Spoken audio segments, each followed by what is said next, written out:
ወይኔ ዛሬ አምኖ የመጣ ጉባኤ ካለ ለዛ ሰው ነው ያወራው ያለው። ያንቺ ቤት ብርሃን፣ ያንተ ቤት ብርሃን።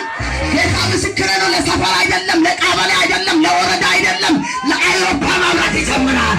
ለምድርቷ ላይ በብርሃን ትገለጣለህ ብሎኛል። በመንገድ ሁሉ ብርሃን ይሆናል ብሎኛል። በትዳር ላይ ብርሃን ይሆናል ብሎኛል። በኢየሱስ ስም እግዚአብሔር ቃል ሰጠው ይሆንባት። ይሄ ሶስት ነገር ይሆን። ስለዚህ ተዘጋጁ። ኢየሱስ ጌታ አሜን ነው። አረ ሃሌሉያ። እስኪ ኢየሱስ ስጦታ ነው በሉ። እስቲ ድገሙና ኢየሱስ የኔ ስጦታ ነው በሉ። ኢየሱስ የተሰጠው ሰው እኮ የሆነ ሁኔታ ውስጥ አይገኝም።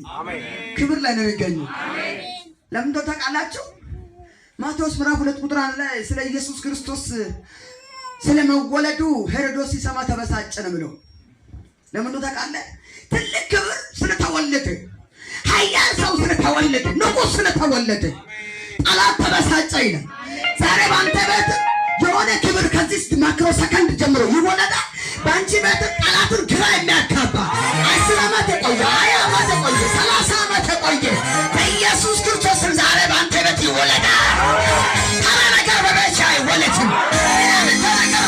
አይወለድም። ዛሬ ይሁን ጠላት ጎረቤቱን ሰፈሩን ግራ የሚያጋባ ክብር ይወለዳል።